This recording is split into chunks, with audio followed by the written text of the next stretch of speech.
Hi everyone, I'm here at the workbench and I'm going to be doing a little bit of a different type of video. Part of it's a rant and part of it is a quick how-to to save you some money on weathering a steam locomotive, or really any locomotive, be it diesel or a freight car or passenger car. So first, the rant part. I go to a train show, actually some train shows, nothing specific, but you'll see these people that do weathered models, and it'll be a steam locomotive, and from the tender to the smoke box, it is pure rust. That bright orange rust. And they sell it as a weathered model. And what aggravates me the most is a steam locomotive in service would not be rusty. Short of being on the scrap line or put out to pasture at a park or stuffed and mounted somewhere, they would not be rusty if they were in service in their heyday. It took a vast amount of manpower to maintain steam locomotives. They weren't rusty. They usually, if they were a road engine and were worked hard, they'd be covered in soot and lime. A lot is what you'd see on the tenders. But and also up by the valving up here, the whistle and such, you see lime scale, but in soot and oil and dirt, but you would not see rust. So if you see a steam locomotive at a train show, and like I said, you see these people that they weather them. They just apply rust from the front to the back, and that's not realistic. So I'm going to go over a quick method to kind of, I don't heavily weather these. I do a little bit to get it's hard to see, the factory gloss off. Now, purists will have 14 different chemicals, 9 different paints, and take all day to do this in multiple layers. And some of the stuff comes out nice, but if you're like me, I really don't have the time to do that, or the patience, or frankly the money to type in paints and chemicals and so on and so forth. And also, if I get to a certain point where I don't like it, my method is easily reversible versus some of the paint methods that are not. I mean, you kind of own it, and if you have a sell your engine or whatever and someone wants to take that off, my way, you can, with a little bit of distilled water and alcohol, and a little bit of a brush. So the other thing is, you don't need like $1 million in equipment to do this. All right, and light weathering to moderate weathering brings out the detail that you normally would be 2-3 feet away from your face.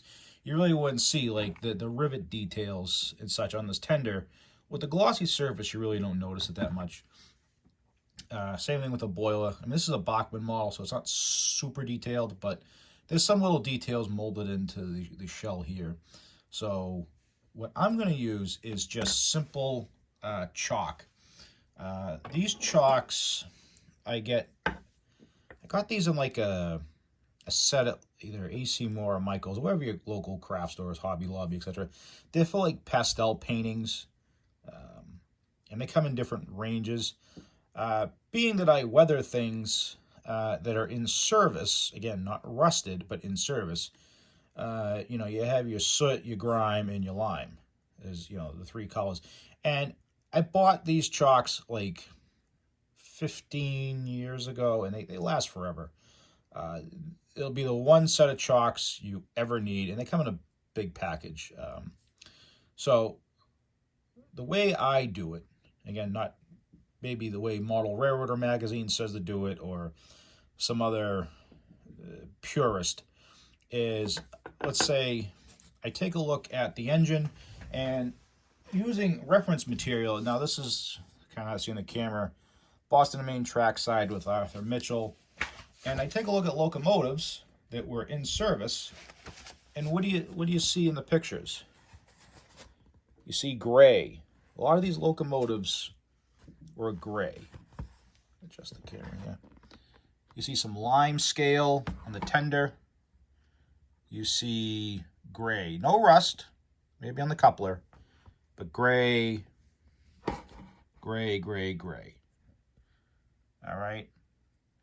So you want to kind of make these locomotives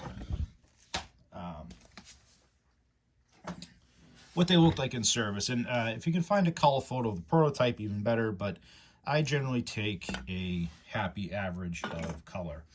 So what I do is I take a little piece of cardstock and I take my chalk and my hobby knife and I literally just do a light scraping. All right, little happy tree light scraping. All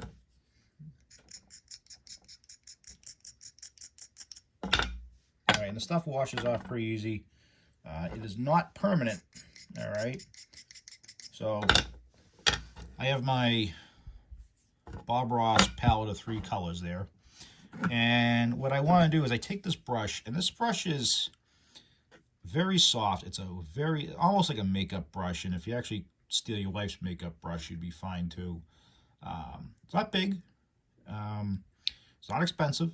This came as like a kit as one of those like 10 brushes for $3 type things. So it's a very, very soft bristle. And I kind of just mix the colors. All right, and I get a little bit on the brush. And then I dab it on. And I always start at the top because rain and weathering comes down, not up and not sideways. So dab a little bit on and then streak it down. All right, same thing. Dab some on, streak it down. And the more you rub, the more it'll remove. So.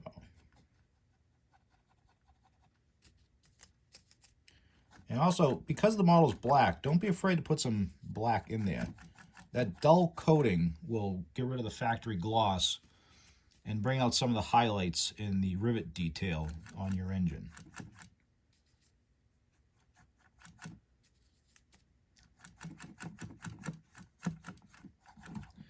Now this method is cheap and quick and already has taken away the factory sheen, because other than maybe a special passenger locomotive, you know, or a modern excursion engine, generally, not always, but generally a steam locomotive was dirty, dingy. They did clean them.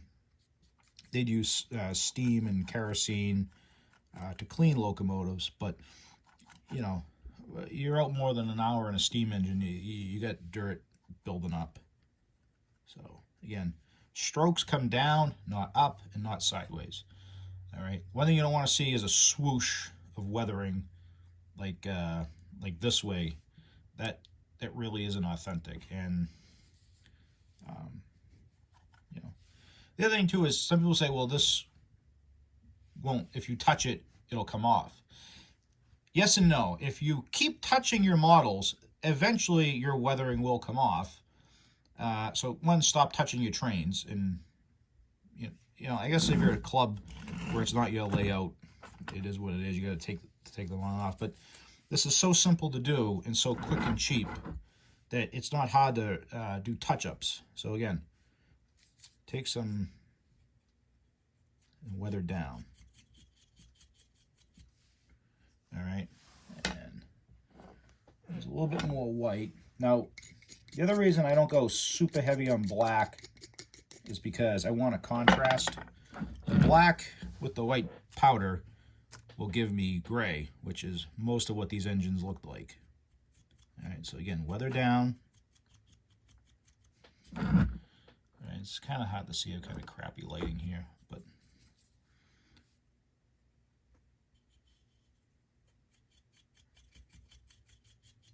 weather down. All right, and then places up here like your steam dome, there'd be a whistle, there'd be your safety valves. So there would be lime scale up here. So again, weather down, not up, not sideways. All right, and if you take a look at that, it's not super heavy weathered, but it does take off the factory sheen. All right, so if you looked at that locomotive from a distance, you'd say, oh, that looks like it just didn't roll out of the train store. And it looks like that locomotive was in service. So this is taking a couple minutes now, and you know, same thing on the rest of the boiler. Get some more. When I scrape it with the knife, I don't shave it. I just kind of pull backwards and build up a little pile. And this stuff comes off your hands pretty easy. It's not like paint. And let's say I over-weathered something, or something's completely botchy and blotched and it just doesn't look right. Literally a little bit of really water and soap, or you choose to use alcohol, will remove this pigment powder. All right. I don't use any fixer. That's just me. I don't feel the need for it. So when it comes to the running gear, I kind of just do some light dabs and brush it away. This already has some snow from the layout caught up in it, but that'll come out as it runs. And on the smoke box up here, come to the back of the locomotive.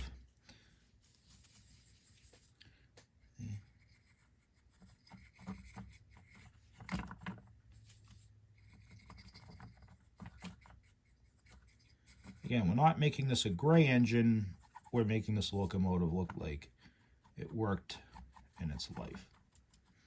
Now, the area around the water fill here, you definitely want to sprinkle some extra white, because there would be a lot of, I mean, depending on the specific engine, a lot of lime would be in water, because the water generally was not filtered or came from treated sources. It came from either a spring or a lake or a pond or something like that. So lime would build up there as the water evaporated on a summer day, and it really was never washed away.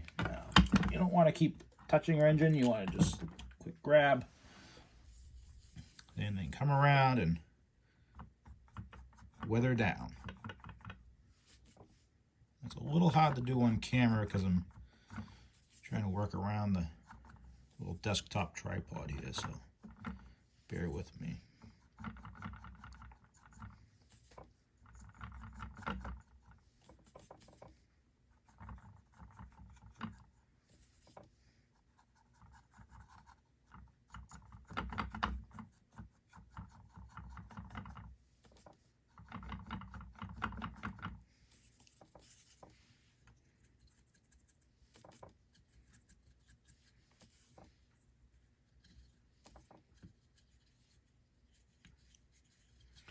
And you can have fun with this. You know, you can go as heavy weathered or as light weathered as you want.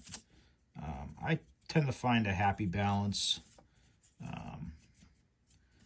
but it's up to you. It's your model, not mine. It's your happy little locomotive. But like I said, I just was thinking that the other day when I was talking to my buddy Ian over at Guns and Hoses Sugar House, and it just drives me nuts. Like, so you see these people trying to sell weathered and models, and they're selling weathering kits and powders and potions, and I mean, this whole setup to weather pretty much anything I have cost me under $5 total. I mean, the chocks were not expensive at all. I mean, granted, I bought them a long time ago. Everything's super expensive now, but again, as far as the running gear, I kind of stay clear of that because you're just going to cause a lot more electrical issues for yourself. But so I use this little piece of cardstock or paper or whatever you want to use as like a palette, and I basically get a consistent color.